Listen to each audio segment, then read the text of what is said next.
আসসালামু আলাইকুম everyone, welcome back to Ishan's mom happiness channel. তো আজ আমি একটা স্ন্যাক্স রেসিপি শেয়ার করছি, যেটা আমি বাঁধাকপি আর ডিম দিয়ে বানিয়েছিলাম। আমি দুটো সিদ্ধ করা ডিম নিয়েছি আর নিয়েছি বাঁধাকপি। তো বাঁধাকপিটাকে সরু সরু করে কেটে নিয়েছি। এর মধ্যে আমি লবণ, হলুদ আর একটা ভাজা মশলা দিলাম। ভাজা মশলার মধ্যে ছিল গোটা জিরা, ধনিয়া আর গোলমরিচ। খুব ভালোভাবে মাখিয়ে এটাকে ঢাকা দিয়ে 15 মিনিটের জন্য একটা সাইডে রেখে দিয়ে সিদ্ধ করা ডিমটাকে এইভাবে করে 4 টুকরো করে নেব। 15 মিনিট পর দেখাচ্ছি। এর মধ্যে থেকে যেহেতু নিজে থেকেই পানি বার হয়েছে, তো এক্সট্রা কোনো পানি আর দিতে লাগবে না। তো কেটে রাখা পেঁয়াজ আর লঙ্কা কুচি দিয়ে দিলাম, দিয়ে আবারও খুব ভালোভাবে মেখে নেব।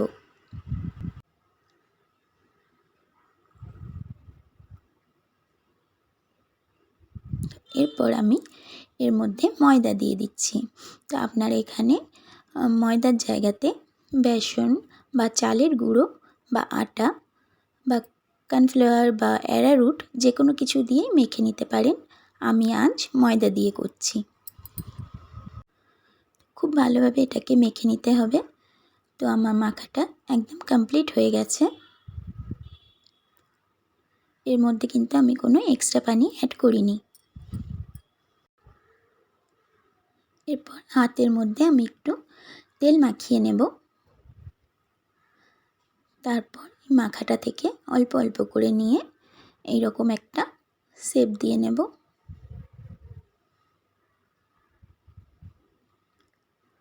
এরপর কেটে রাখা ডিম থেকে একটা টুকরো ডিম এর মধ্যে দিয়ে দিলাম।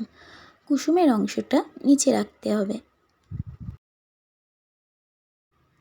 তারপর আবারও একটু মাখাটা নিয়ে এইভাবে উপর থেকে দিয়ে খুব ভালোভাবে ডিমটাকে এইভাবে করে মুড়িয়ে নিতে হবে।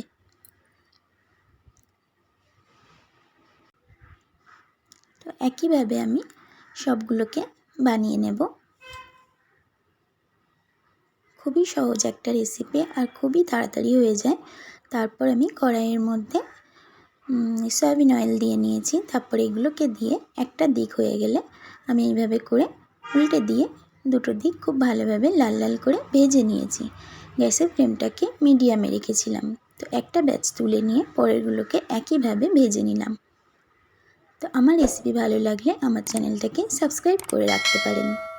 আর যারা অলরেডি কাজটা করে রেখেছেন তাদেরকে থ্যাংক ইউ সো মাচ। গরম গরম ডিম বাঁধাকপির পাকোড়া সার্ভ করে নিলাম। আল্লাহ হাফেজ।